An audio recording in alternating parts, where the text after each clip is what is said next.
Kwa hiyo wale wanyama wasingeweza kuzaa watoto wenye maraka, wenye milia, wenye madoa, kwa sababu wameshatolewa. Bwana Yesu asifiwe. Mungu akampa maono Yakobo. Wanyama walipokuwa wanaenda kunywa maji, akabangua fimbo akaziweka, alafu wakabeba mimba. Kwa hiyo wanashangaa watoto wanaozaliwa ni wenye madoa, wenye maraka, wenye milia. Mabeberu hayapo. Bwana Yesu asifiwe. Alichokuwa amekifanya Labani ni nini? Labani alikuwa ameshamtengenezea mazingira magumu ya kumdhulumu nani? Yakobo. Ndio maana ukienda kwenye ile sura ya 31 unaona Yakobo anamwambia mke wake, nimegundua uso wa baba yenu umekunjamana kwa ajili yangu, na amebadili mshahara wangu mara 10. Alichokuwa amekusudia Labani ni kumdhulumu Yakobo.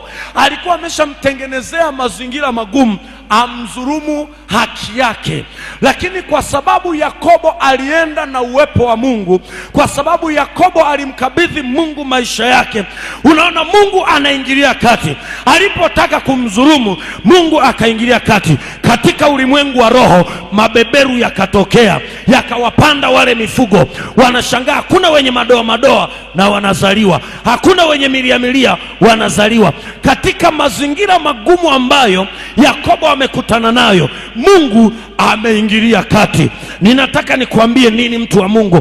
Kuna mazingira magumu utakutana nayo.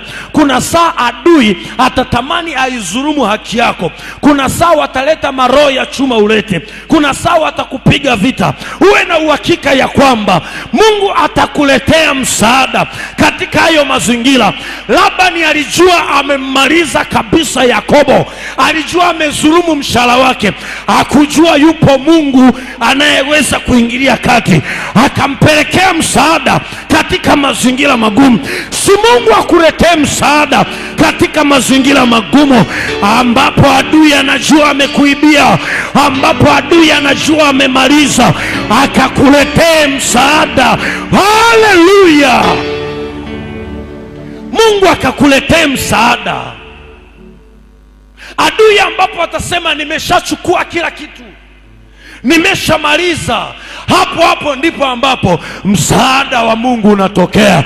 Ninakuombea katika jina la Yesu, unapomkabidhi Mungu mambo yako, akakuletea msaada katika mazingira magumu. Bwana Yesu asifiwe sana. Faida nyingine, utapata ulinzi wa Mungu.